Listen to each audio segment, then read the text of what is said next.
Speaker sir, सबसे पहले मैं आपका धन्यवाद करना चाहता हूं कि आपने मुझे लोकसभा में रीइंस्टेट किया।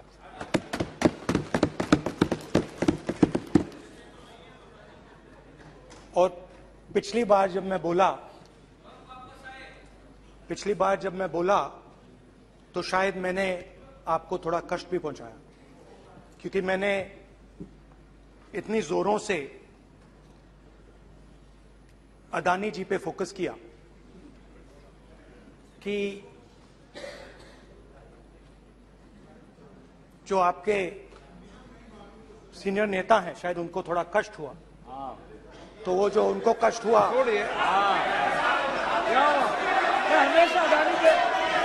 हमेशा अडानी पे अभी भी कष्ट हो रहा है। वो जो कष्ट हुआ, अभी भी कष्ट हो रहा है। विषय पे आइए, विषय पे। अभी भी कष्ट हो रहा है। ये देखिए, ये सारे नहीं बैठो,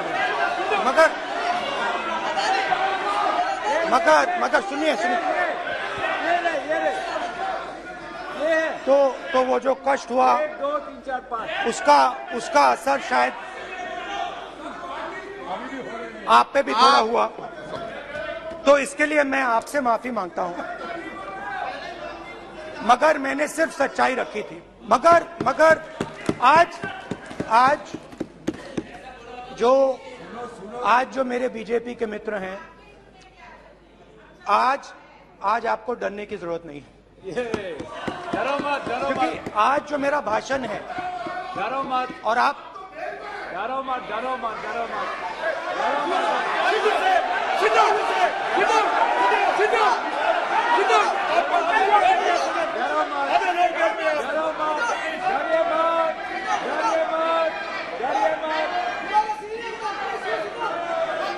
स्पीकर सर, अरे बैठा ब्रदर।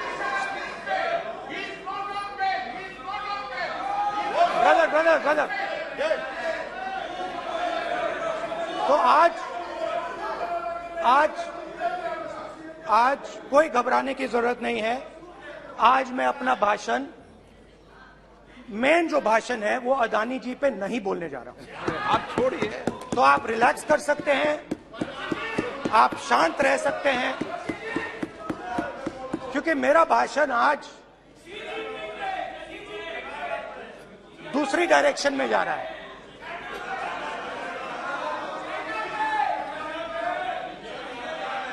रूमी ने कहा था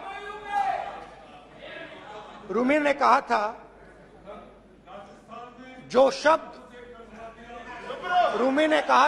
शब्द दिल से आते हैं वो शब्द दिल में जाते हैं। तो आज मैं दिमाग से नहीं बोलना चाह रहा हूं, मैं दिल से बोलना चाह रहा हूं।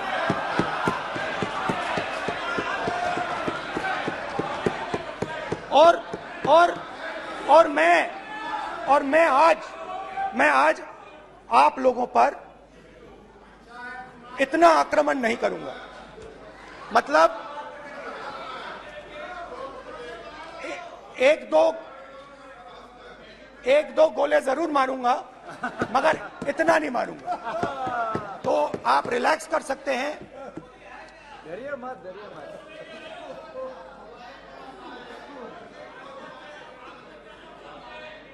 अरे रक्षा मंत्री जी आज संभाल लेंगे आप लोग।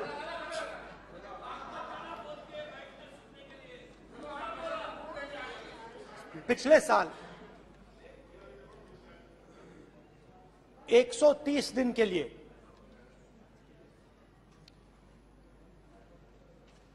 मैं भारत के एक कोने से दूसरे कोने तक गया। अकेला नहीं, बहुत सारे लोगों के साथ।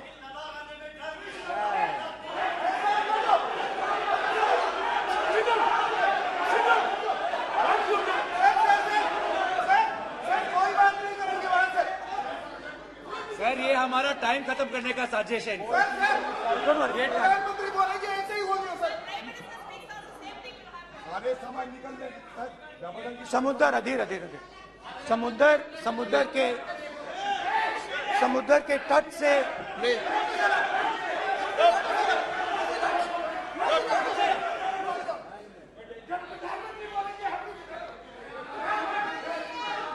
माननीय सदस्य प्लीज प्लीज ऐसे धमकाने का बात की मत बोलो यहाँ पे। बोलिए, आप उधर भी हाँ प्लीज। मैं समुद्र के तट से कश्मीर की बर्फीली पहाड़ी तक चला। नहीं, लद्दाख को मैंने नहीं छोड़ा। यात्रा अभी खत्म नहीं हुई है, यात्रा जारी है और जरूर लद्दाख आएंगे, घबराइए मत। बहुत सारे लोगों ने मुझसे पूछा यात्रा के दौरान, यात्रा के बाद कि राहुल तुम क्यों चल रहे हो, क्या तुम्हारा लक्ष्य क्या है, कन्याकुमारी से कश्मीर तक क्यों जा रहे हो। और जब वो मुझसे पूछते थे, शुरुआत में मेरे मुंह से जवाब नहीं निकलता।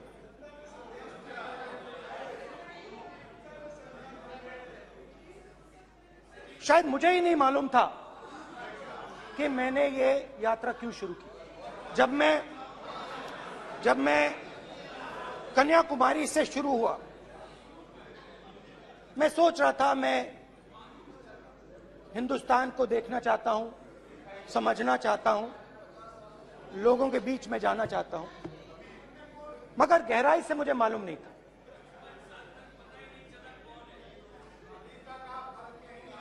थोड़ी देर में मुझे बात समझ आने लगी।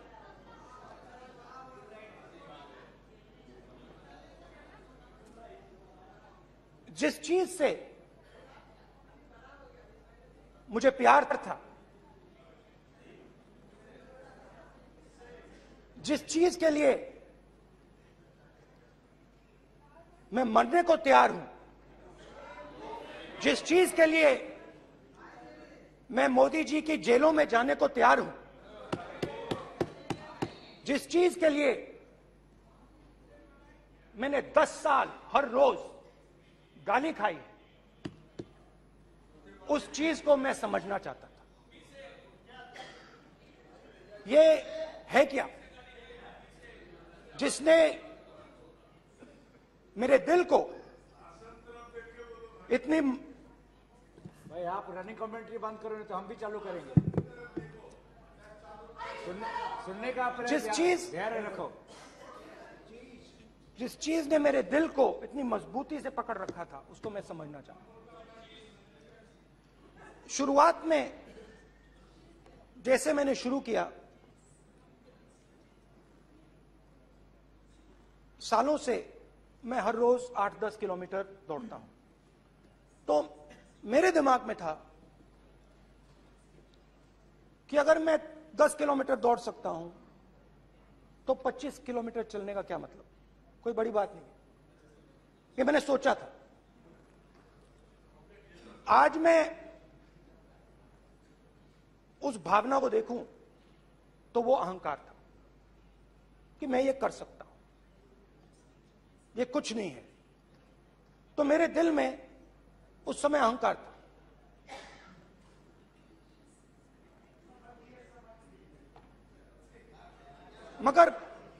मगर भारत अहंकार को एकदम मिटा देता है, 1 सेकंड में मिटा देता है। तो हुआ क्या,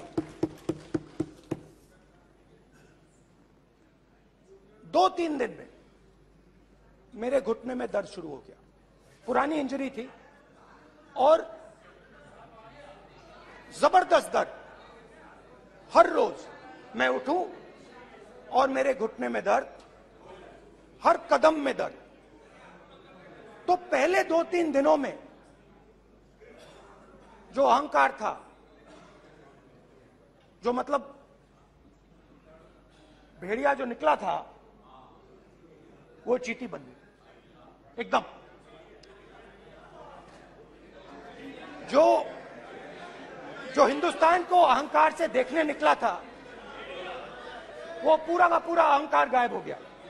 और रोज मैं डर डर के चलूं कि क्या मैं कल चल पाऊंगा। ये मेरे दिल में डर था। और जब भी ये डर बढ़ता था, कहीं ना कहीं से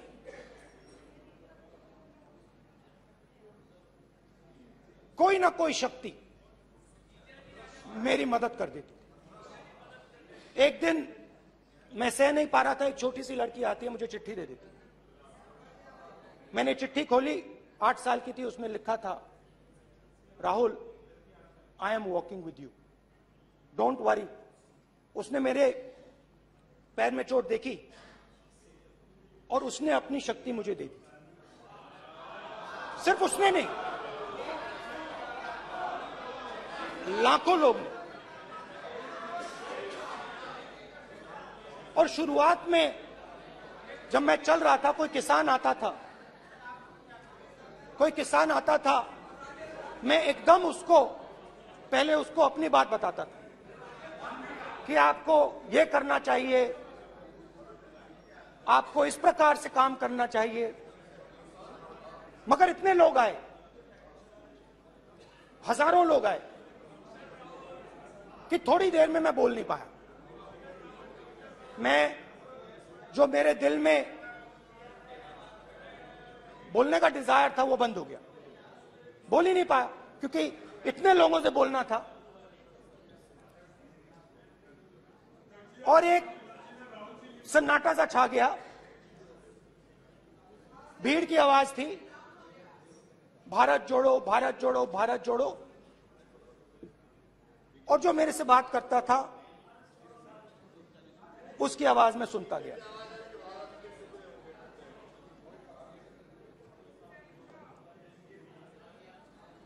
हर रोज सुबह 6 बजे से रात 7-8 बजे तक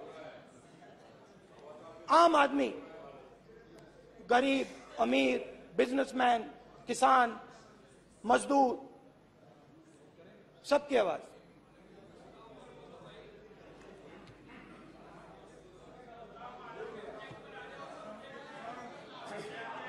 आ रहा हूं। आप कल से रुके, अब थोड़ा और रुक लो, 5-10 मिनट रुक जाओ। तो ये चलता गया, मैं बात सुनता गया। और फिर मेरे पास एक किसान आया, और किसान ने हाथ में रुई पकड़ी हुई थी, और उसने मुझे कहा, अध्यक्ष महोदय, उसने मुझे कहा, मेरे आंख में देखकर उसने मुझे अपना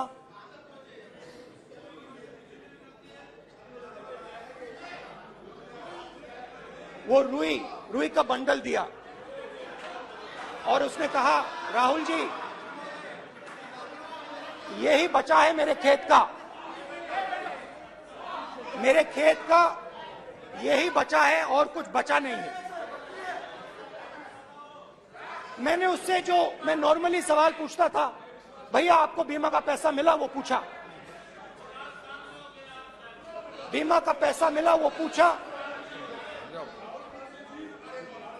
और किसान ने मेरा हाथ पकड़ा। किसान मुझे कहता है कि नहीं राहुल जी, मुझे बीमा का पैसा नहीं मिला, हिंदुस्तान के बड़े उद्योगपतियों ने वो मुझसे छीन लिया। मगर इस बार बड़ी अजीब सी चीज हुई। जब मैंने किसान को देखा और वो मुझसे बोल रहा था, तो जो उसके दिल में दर्द था वो मेरे दिल में आया। जो उसके आंखों में शर्म थी जब वो अपनी बीवी से बात करता था, वो शर्म मेरी आंखों में आई। जब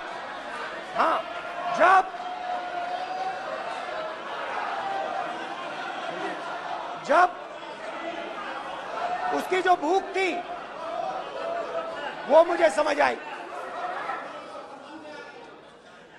और उसके बाद यात्रा बिल्कुल बदल गई। मुझे भीड़ की आवाज नहीं सुनाई देती थी, मुझे सिर्फ उस व्यक्ति की आवाज सुनाई देती थी जो मेरे साथ बात कर रहा था। उसका दर्द, उसकी चोट, उसका दुख, मेरा दुख, मेरी चोट, मेरा दर्द बन गया। समझने की कोशिश करो।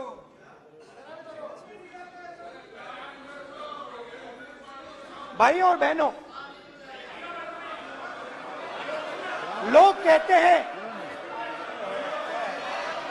कहते हैं कि ये देश है, कोई कहता है ये अलग अलग भाषाएं हैं, कोई कहता है ये जमीन है, मिट्टी है, कोई कहता है ये धर्म है, ये सोना है, ये चांदी है। मगर भाइयों और बहनों, सच्चाई है कि ये देश एक आवाज है। ये देश सिर्फ एक आवाज है। ये देश, इस देश की लोगों की आवाज है। इस देश के लोगों का दर्द है, दुख है, कठिनाइयां हैं। और अगर हमें इस आवाज को सुनना है तो हमारे दिल में जो अहंकार है,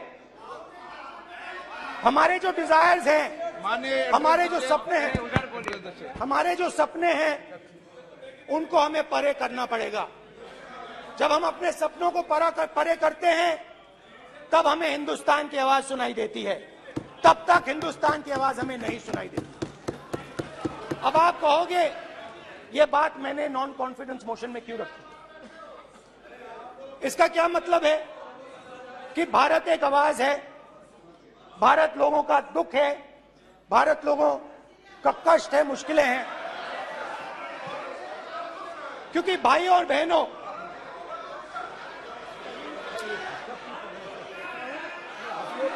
अध्यक्ष महोदय, अब पूरा सूद समय जवाब तुमको मिलेगा, फिर पूरा सूद समय जवाब देंगे सर। फिर आप हमें मत रोकेगा सर। अध्यक्ष महोदय, फिर आप हमें मत रोकेगा सर।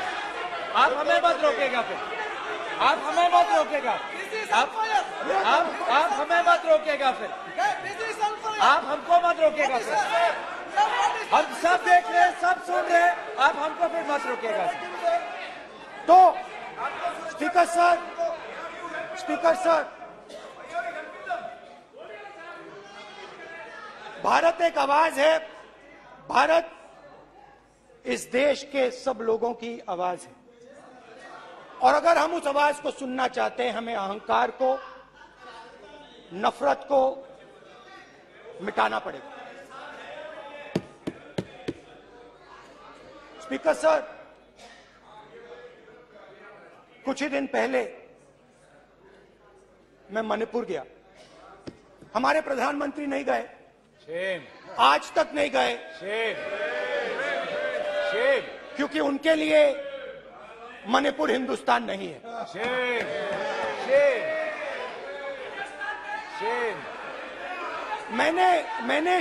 मैंने मणिपुर शब्द प्रयोग किया,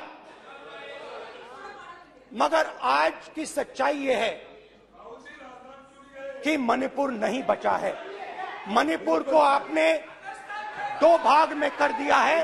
मणिपुर को आपने बांट दिया है, तोड़ दिया है।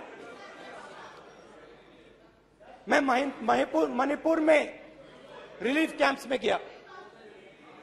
रिलीफ कैंप में आज जा रहा हूं,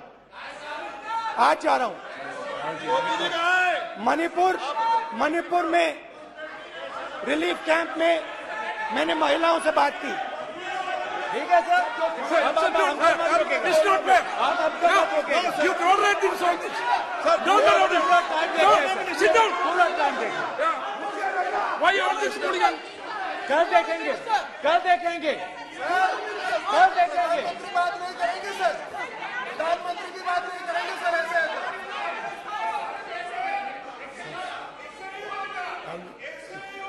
सूद समय मैं जवाब मणिपुर देने गया का।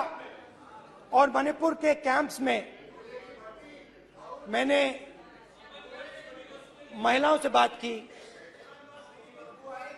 बच्चों से बात की, जो हमारे प्रधानमंत्री जी ने आज तक नहीं किया।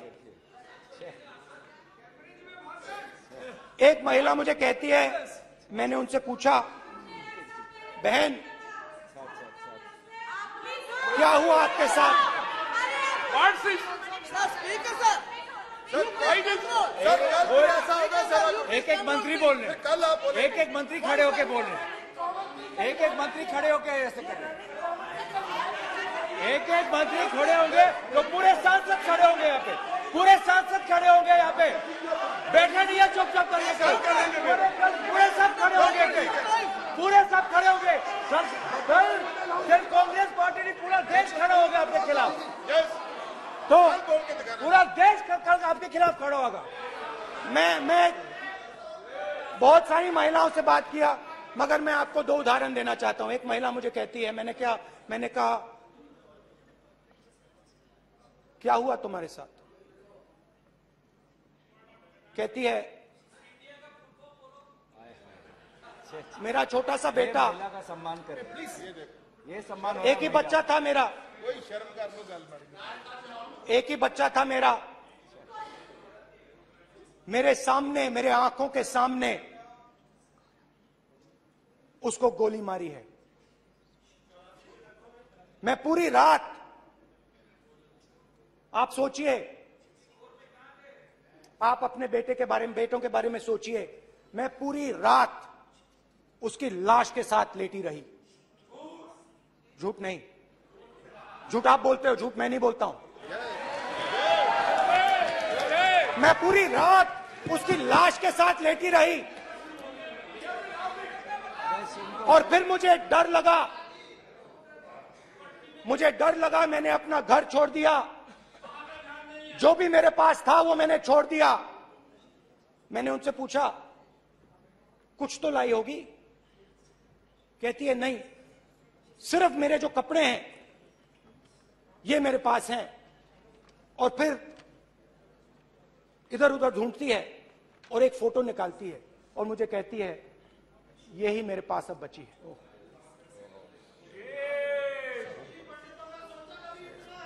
एक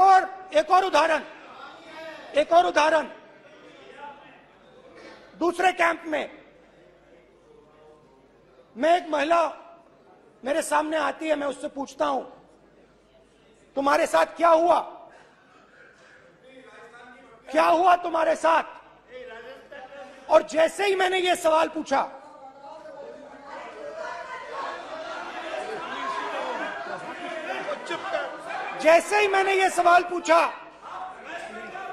आप महिला का दर्द नहीं सुन सकते, महिला का दर्द नहीं सुन सकते, महिला का दर्द सुनने का आपका धैर्य नहीं है, महिला का दर्द नहीं सुन सकते, महिला का दर्द नहीं सुन सकते।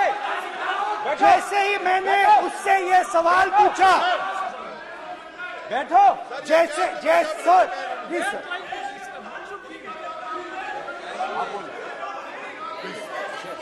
शर्म करिए,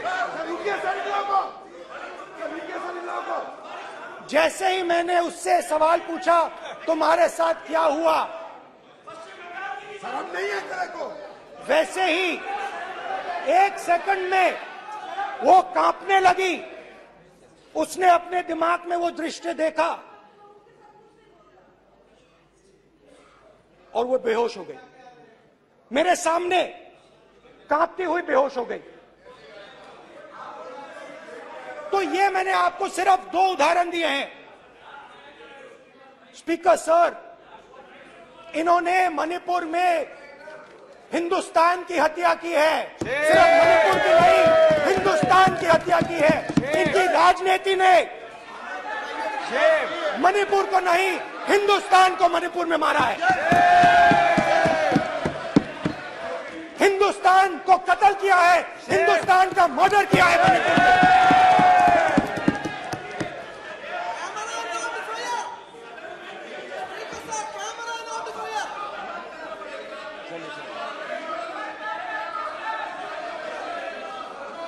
अरे 2 भाग किए हैं, शराब करिए जी।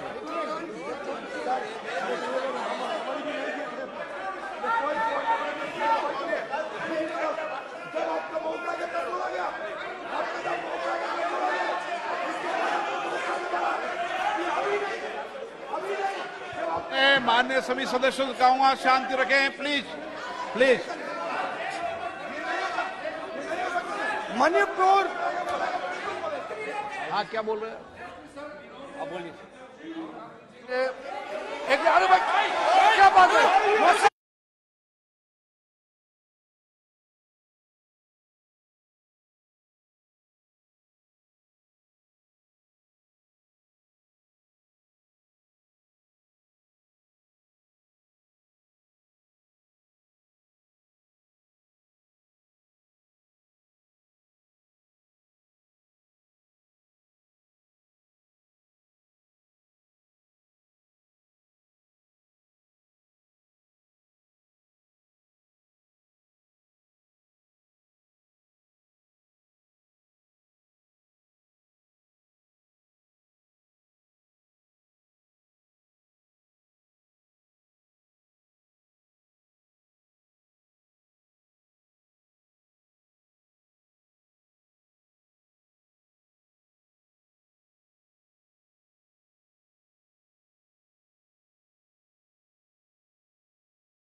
सारा कांग्रेस पार्टी की वजह से चला हुआ है।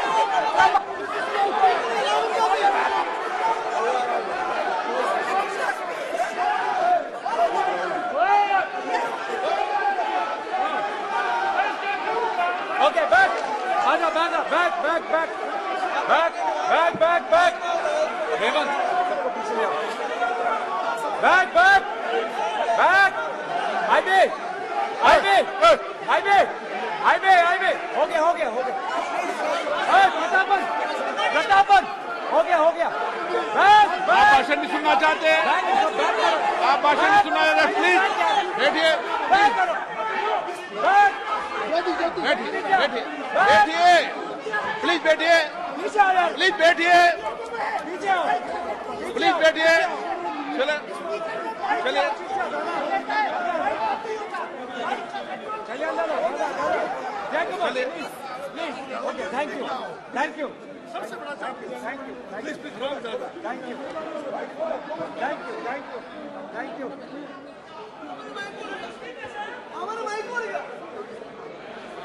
एक मिनट बैठिए, बैठिए एक मिनट प्लीज, प्लीज बैठिए, प्लीज बैठिए, please please Baluji, please please Baluji, please Baluji, please Baluji, please please एक मिनट प्लीज प्लीज बैठिए। माननीय सदस्यगण, ऐसे नहीं सकते, जिस तरीके का व्यवहार आप टेबल पर आकर कर रहे हैं, इस तरीके से सदन नहीं चलेगा। ये तरीका ठीक नहीं है। जब मैंने किसी को कहा है तो कहा है, ऐसा सदन नहीं चलेगा। आप सदन नहीं चलाना चाहते, अलग बात है। आप अपनी बात कहिए, गलत तरीका ये। नो, ऐसा सदन चलने वाला नहीं है।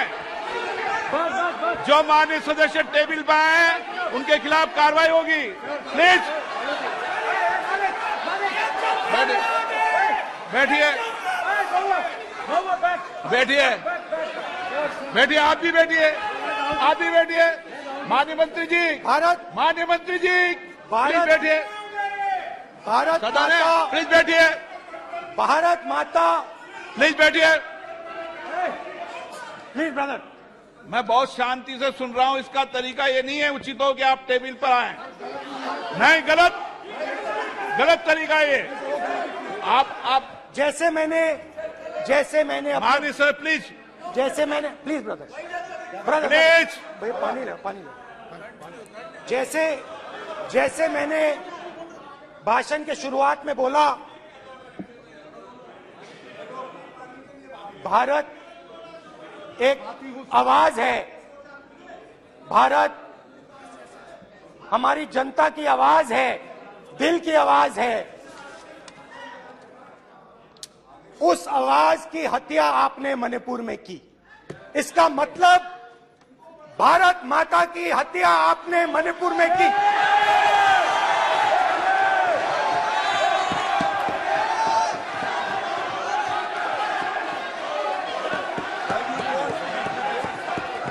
भारत माता को आपने मणिपुर के लोगों के मारा, आपने मणिपुर के लोगों को मारकर भारत की हत्या की है। आप देशद्रोही हो, आप देशभक्त नहीं हो, आप देश प्रेमी नहीं हो, आप देशद्रोही हो। आपने देश की हत्या मणिपुर में की। प्लीज एक मिनट, प्लीज बैठिए, प्लीज बैठिए। अब सवाल आप उठता है, बैठना चाहते नहीं बैठना चाहते? आप बैठना चाहते नहीं बैठना चाहते? इसीलिए आपके प्रधानमंत्री आप मणिपुर में नहीं जा सकते बैठिए आप, हैं, क्योंकि उन्होंने प्लीज देश की हत्या की है। मणिपुर में हिंदुस्तान की हत्या की है, भारत माता की हत्या की है। मणिपुर के लोगों के दिल में। प्लीज एक मिनट बैठिए आप। तो सवाल उठता है, एक मिनट बैठिए, एक मिनट। आप भी विराजो। आप बैठिए, सही नहीं बैठिए, रहने दो आप बैठिए आप, प्लीज बैठिए आप, प्लीज। आप बोल रहे हैं फिर आप भारत माता के रखवाले नहीं हो, आप भारत माता के हत्यारे हो। प्लीज माननीय सदस्य, प्लीज माननीय सदस्य, प्लीज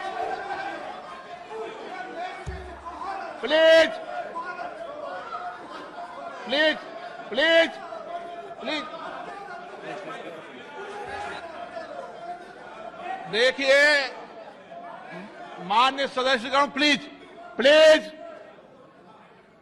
माननीय सदस्यगण, भारत मां हमारी मां है, हमें सदन में बोलते समय संयम बरतना चाहिए। अपनी मां की हत्या की बात कर रहा हूं मैं, मणिपुर में अपनी मां की हत्या की बात कर रहा हूं मैं, आदर से बोल रहा हूं। आपने मेरी मां की हत्या की मणिपुर में। एक मेरी मां यहां बैठी है, दूसरी मां को आपने मणिपुर में मारा है।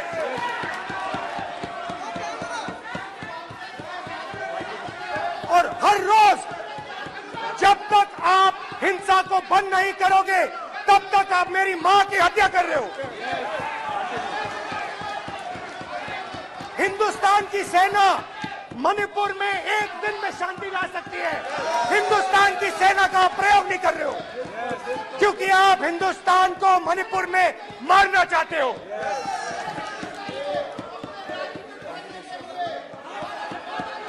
तो अगर नरेंद्र मोदी जी हिंदुस्तान की आवाज नहीं सुनते हैं, अगर हिंदुस्तान के दिल की आवाज नहीं सुनते हैं, तो किसकी आवाज सुनते हैं? दो लोगों की आवाज सुनते हैं। किसकी आवाज सुनते हैं?